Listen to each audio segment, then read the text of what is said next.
সন্মানীয় অসমবাসী মুছলমান সমাজলৈ এটি বিশেষ অনুৰোধ। ওলামা ঐক্য মঞ্চৰ অসমৰ তৰফৰ পৰা আমি এটা অনুৰোধ জনাইছোঁ বা আবেদন ৰাখিছোঁ। প্ৰতি বছৰেই মুছলমান সমাজত ধৰ্মীয় সভাৰ আয়োজন কৰে। প্ৰতিটি গাঁৱতেই প্ৰতিটো মছজিদতেই বিভিন্ন জেগাত একেটা দিনতেই একেটা সময়তেই 1 কিলোমিটাৰ 2 কিলোমিটাৰ 3 কিলোমিটাৰ আঁৰত ধৰ্মীয় মজলিছ বা ধৰ্মীয় সভা আয়োজন কৰি এটা বিশৃংখলাৰ সৃষ্টি কৰিছে। আমি ভাবোঁ যে ধৰ্মীয় সভাৰ আমি বিৰোধিতা নকৰোঁ। ধৰ্মীয় সভা হ'ব লাগে 5 কিলোমিটাৰ বা 10 কিলোমিটাৰ এৰিয়াৰ ডাঙৰ ডাঙৰ যিসকল মাদ্ৰাছা আছে সেই মাদ্ৰাছাসমূহৰ মাজত প্ৰতি বছৰে এটা জলচা পাতিব লাগে, ধৰ্মীয় সভা হ'ব লাগে।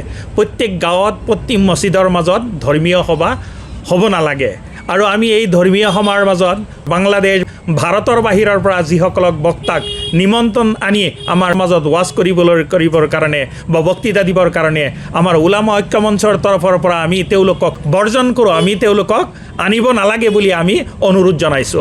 সাংবাদিক বন্ধুসকলক মই অভিনন্দন জ্ঞাপন কৰিছোঁ। আপোনালোকৰ জৰিয়তে মই ওলামা ঐক্য মঞ্চ অসমৰ তৰফৰ পৰা গোটেই অসমবাসী মুছলমান সমাজক অৱগত কৰাবলৈ বিচাৰিছোঁ যে ওলামা ঐক্য মঞ্চই যোৱা বাৰ্ষিক অধিৱেশনত এটা ৰেজুলেশ্যন পাছ কৰিছিল। সেই ৰেজুলেশ্যনৰ পাছৰ মাজত আছিল বহিৰাষ্ট্ৰৰ পৰা মৌলানাসকলক বা ধৰ্মীয় পণ্ডিতসকলক মাতি আনি অসমৰ মাজত তেওঁলোকক নিমন্ত্ৰণ দি ৱাজ নচিহত কৰিবৰ কাৰণে ধৰ্মীয় জলচা কৰিবৰ কাৰণে ওলামা ঐক্য মঞ্চৰ তৰফৰ পৰা তেওঁলোকক বৰ্জন কৰিছে। অসমৰ মুছলমান সমাজক আমি এই আহ্বান জনাওঁ যে বহিৰাষ্ট্ৰৰ পৰা যিসকল ব্যক্তিক আমন্ত্ৰণ দি আনি অসমৰ মাজত জলচাৰ মাজত পাৰ্টিচিপেট কৰিবৰ কাৰণে বক্তাসকলক আনি তেওঁলোকৰ বক্তৃতা শুনিবৰ কাৰণে ওলামা ঐক্য মঞ্চৰ তৰফৰ পৰা তেওঁলোকক বৰ্জন কৰা হৈছে। বৰ্জন কৰিবৰ কাৰণে আহ্বান জনোৱা হৈছে যাতে তেওঁলোকে গাঁৱে ভূঞে মছজিদে যিকোনো ঠাইৰ মাজতেই একেটা অঞ্চলৰ মাজতেই 2-4 কিলোমিটাৰ একেটা দিনৰ মাজতেই তেওঁলোকক আনি জলচা কৰিবৰ কাৰণে অনুমতি নিদিবৰ কাৰণে সচেতন ব্যক্তিসকলে সচেতন সমাজে তেওঁলোকক বৰ্জন কৰিব লাগে।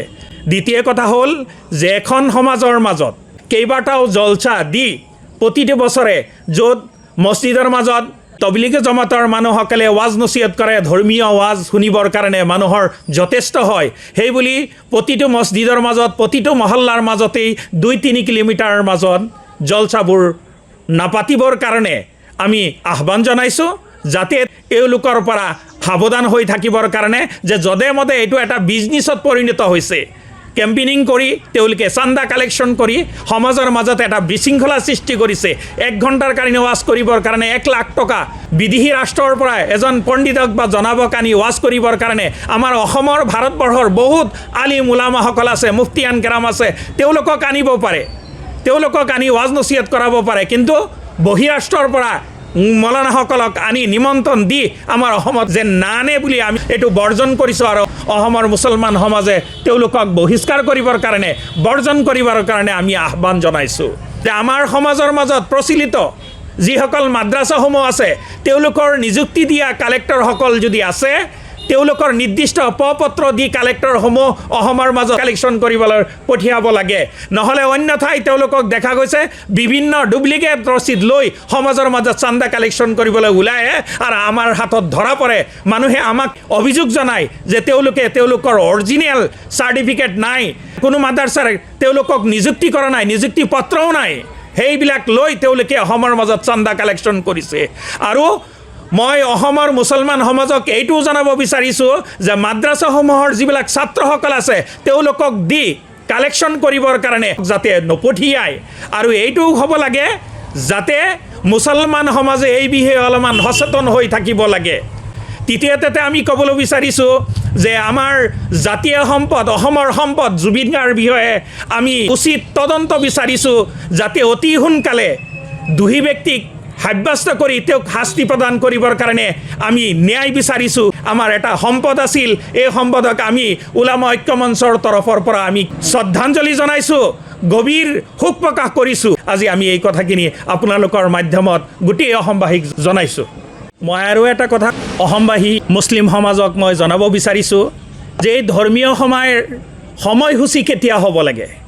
বেছিভাগেই দেখা গৈছে যে অসমৰ মাজত যেতিয়া মেট্ৰিক পৰীক্ষা চলি থাকে বা হায়াৰ ছেকেণ্ডেৰী পৰীক্ষা চলি থাকে সেই সময়ৰ মাজত লাউড স্পীকাৰ দি ডাঙৰকৈ ৰাতিৰ 12টা-1টা বজালৈকে ৱাজ নচিহত কৰি থাকে।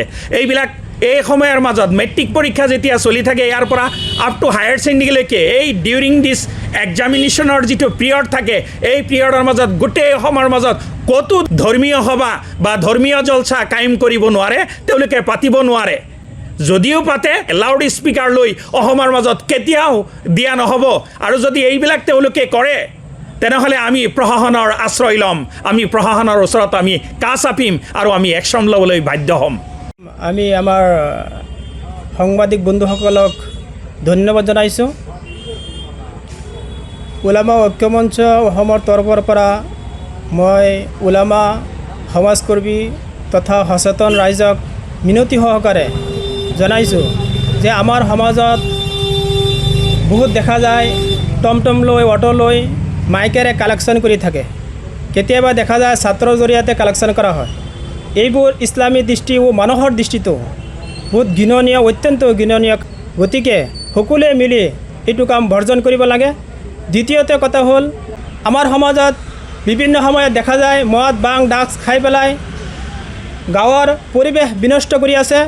সেইবিলাকৰ সম্বন্ধে আমি সচেতন হোৱাটো অত্যন্ত জৰুৰী আৰু যিবিলাক কৰি আছে সেইবিলাকক ধৰি প্ৰশাসনক গতাই দিম অথবা আমি আমাৰ সমাজত কঠোৰ ব্যৱস্থা হাতত ল'ব লাগে বুলি আমি ভাবোঁ।